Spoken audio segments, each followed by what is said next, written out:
Hey, what's up, guys? It's your boy Matt here, and we back with another episode of Matter of Fact MMA. So today we're going to be touching on the UFC is making their return to the Apex, everybody's favorite arena, with their favorite roughly 50 to 60 people with money and about 20 family members of the fighters type crowd. And we here for it. Let's get off into this card that's going down. As you see me checking my notes, which happen to be my phone. Or if I was cool, I call it my fizz on. I don't even know if anybody says that. But anyway, let's get off into it. So we got, in the main event, Vicente Luque stepping in there with Rafael dos Anjos. So, bro, this is a hard...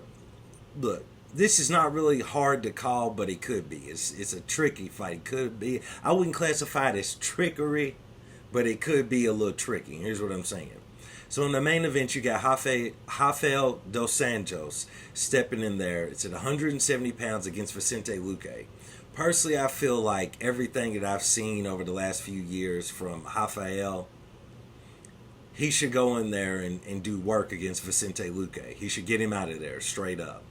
You know, he still seems to be strong. He still seems to be durable. You know, his over the years, his grappling, his wrestling, and his top pressure has gotten to be a lot better than what it used to be. He used to really want to strike with guys and everything, but here recently, it kind of seems like he more or less secures the fight, or secures the bag, for lack of a better term, secures the scorecard by using his wrestling like the first 2 to 3 rounds. And if the guy is still hanging in there with him, but he pretty much clearly knows he's winning on the scorecards, those last 2 rounds you'll see him, kind of try to strike a little bit.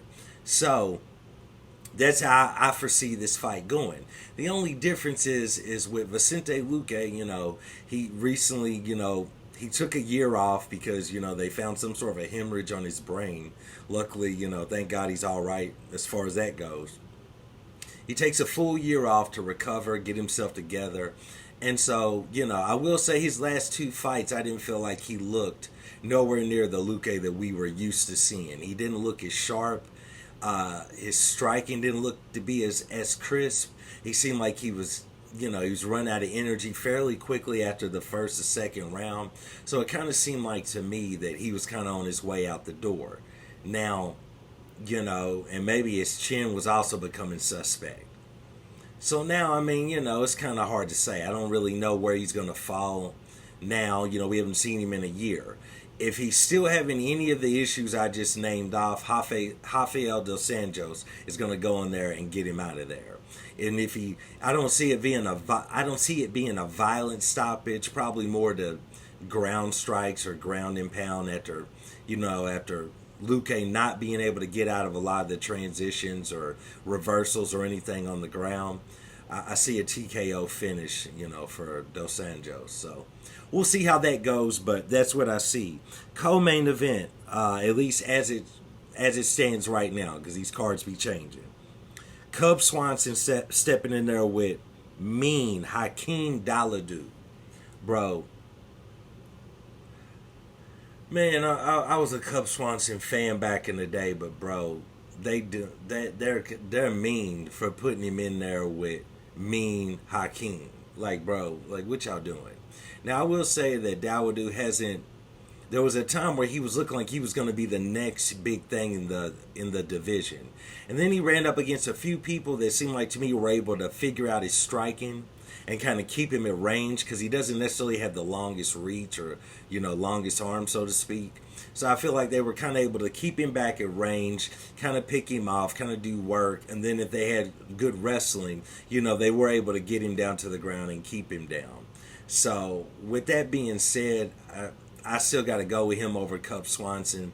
Cub Swanson, I don't think he's been the same or looked the same at all since he got that major leg injury during a grappling jiu-jitsu competition. So, I'm going to have to go along with Mean Hakeem for that win there. I'm not really sure how it's going to happen, but man, what do you want from me? You know what I'm saying? I'm trying to pick these winners. What do you want from me? I ain't got to pick exactly how it's going to go down. Why you asking so much, old Matt from Old Matter of Fact MMA? You know what I'm saying? I'm trying. Anyway, let's move on. We got Khalil Roundtree stepping in there against Chris Dawkins. Khalil Roundtree. I'm not impressed by neither. I am not impressed with the performance of either of the Dawkins brothers. Like, get the Dawkins brothers out of here. And he might go out here and shock the world, and beat Khalil Roundtree, but I see Khalil Roundtree doing damage. Especially if we can get back that. We want that Muay Thai Khalil Roundtree, you know what I'm saying? That Bangkok ready Khalil Roundtree from, about 4 or 5 fights ago when he was coming in the full Muay Thai stance, you know what I'm saying? Anyway, moving on, we got Polyana Viana stepping in there against Yasmin Lucindo. I gotta, it's gonna be a hard one to call because I will say that I kind of wrote Polyana off, a fight or two ago, but she really seemed like she's really taking it a lot more seriously. She's really leveled up in her training, but I still am probably going to go with Yasmin in this one. I still might have to go along with her because, she has good combinations, good crisp striking. She doesn't try to be flashy or anything. I might have to lean towards her. So that might be a fight to look out for. Jamie Pickett coming back against Josh Fram. I see Josh going ahead and getting Jamie Pickett out of there, frankly. But I'm going to skip on down the card. I'm not going to go over all of these fights, but just a few. This one is actually funny. JP Bays versus Marcus McGee. Bro, now wait a minute now. Why the UFC trying to do JP Bays like this? Let's just stop. Let's pause for a second about JP Bays. Bro, JP Bays. So I remember watching the Contender series, and they were making this big deal about, this guy, and I think he was married to her at the time, but, this guy's coming in with his wife. He's going to be training, and, him and his wife is going to be the first, duo in the UFC to maybe make a run for it. And it's just like, nah. Like, from that opening episode of the Contender series that the two of them were featured on, and I can't remember his wife's name for the life of me at the moment. I'll look it up while I'm talking. I'll multitask. But nevertheless, bro, like when I was watching that, I was just like, this guy,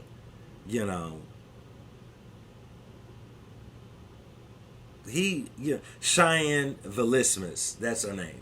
Cheyenne. We're just gonna call her Cheyenne. When I'm watching the Contender series, I'm like, bro, his wife is way harder than him. Like, straight up, like, she got the eye of the tiger in there. She was a little savage, you know what I'm saying? And he just didn't seem like he was doing it, you know what I'm saying? He didn't have that extra T. He might have been a little low T, you know what I'm talking about? And it wasn't hitting. And as his career went on, and even though she's lost 1 or 2 fights now, and I believe, right now she's pregnant, or maybe she's already had the baby. But it's like, bro, his career was already not working well, all right? They gave him some bad matchups. And during these fights, in between the rounds, like, his wife just looked like she was just so disgusted with him. Like, because he was going out there and just getting mollywopped, you know what I'm saying? And his wife just seemed like she just was like, dude, like, go out there and do this combination, or do, whatever she might have been telling him. And it just, you could tell that there was definitely friction. If it wasn't already friction, when he started losing all them fights and she was cornering him, it was going to be friction. And so it was like, then all this stuff comes out, and I believe the dude she ended up with is Roman Dolidze. I'm not sure. But it came out that, she allegedly was cheating on him with a man from her gym, which I believe was Roman Dolidze. And and then you look at these two guys, JP Bays is in the flyweight division. He's not even a large flyweight, you know what I'm saying, if there's such a thing.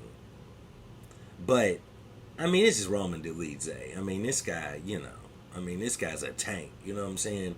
And so it was just clear, like, JP Bays, just go off into the night, bro. Just go off into the night, bro. Just disappear. Go off into the distance. This is Roman took your girl now.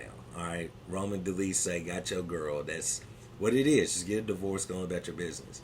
And then the dude goes on Mike Heck, and he's got this sob story, and Cheyenne was on there like the day before, a couple days before, a week before, and she's clowning him, and it's just like he he did not come out for the better, because even though she's taking time off, she was a fairly decent fighter. You know what I'm saying? She was pretty good. She's definitely better than JP Bays. So it was like, she's probably gonna have the baby, come back, and still probably could have a fairly decent career, especially with a lot of the old guard of a lot of the women's divisions is retiring or on their way out. Like, how much longer is Shevchenko going to do this? Amanda Nunes is already gone. I know these might not necessarily be sharing the same division, but then it's like, Rose is kind of in jeopardy. And I know she's coming back at 125, but she might be gone. You know what I'm saying? And it's like, the division, the women's divisions are changing. A lot of the older fighters are kind of getting out of there. And so it's like, dog, like, I don't know. Poor JP Bays. And now she's with Roman Dolidze, who looks pretty talented in his division. I mean, he just now got his, he was on a pretty good, like, 4 or 5 fight winning streak. Maybe more than that, and he just recently lost. So, and I'm sorry if that's not really her husband or boyfriend, Roman Dolidze. I just think I read that. I might be wrong, but I don't know. Nevertheless, JP Bays, I don't know why y'all did him like this, but Marcus McGee is going to do work on him. So, that's that. I don't know why the UFC, Mick Maynard, Hunter Campbell, Sean Shelby, whoever's doing it, bro. What's your problem with JP Bays? You know what I'm saying?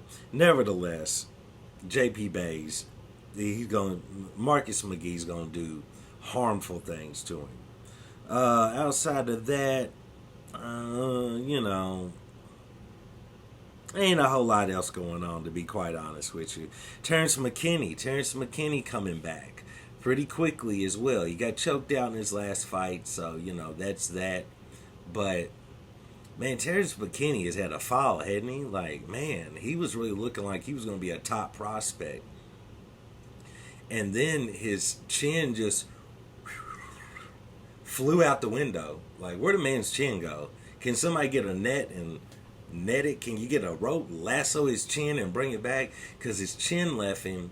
And then outside of that, it was like, it kind of seemed like he just didn't have much stamina anymore going into these fights. So I don't know what was going on. I don't know if he drains himself to make that weight class. I mean, he doesn't necessarily look sucked out or anything. So I don't know what's going on, but I don't know. But, pretty decent fights. Francis Fire Marshall making his return. But, bro, Jacqueline Amorium. You know what I'm saying? So, I don't know, man. That's what it is. That's what's going on as far as the card coming up this weekend. Outside of anything else, any news, a little bit of MMA news, they finally did. It has been inked. It has been signed. The date has been set in September. I believe it's September the 9th. Israel Adesanya is going to defend his middleweight championship in Sydney against Sean Strickland. Now, of his fighting style, I'm a tremendous fan, but of him as a person and what he chooses to do on the mic and everything, it's no secret. I'm not no big fan of Israel Adesanya in that lane. Huge fan of him as far as a fighter and, staking his claim. He's not there yet, but he's staking his claim to be the greatest middleweight fighter of all time in the UFC. Straight up. That's what it is. Love him or hate him, that's what it is. But, they signed him in there against Sean Strickland, and I think the highlight of that whole fight is honestly not even going to be the fight. I feel like Izzy's going to go in there, unless I see something in between now and the build-up that would, make me believe that something's wrong with Izzy and he's not going to go in there and do work. We all pretty much know how that fight's going to play out, and Sean Strickland's going to get knocked out or TKO'd, straight up. So we don't even have to address that. What is going to be so quality, the greatest thing for me about this fight being signed, is just the pre-fight press conference, the weigh-ins.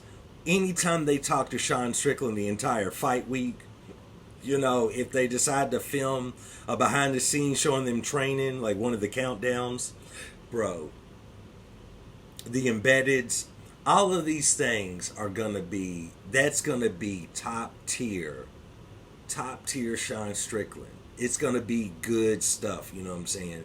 Because this man is not gonna hesitate. He's not gonna be scared to go in there and say all the things that those of us, and I know there's a lot of y'all out there, don't try to act like everybody's a huge Izzy fan.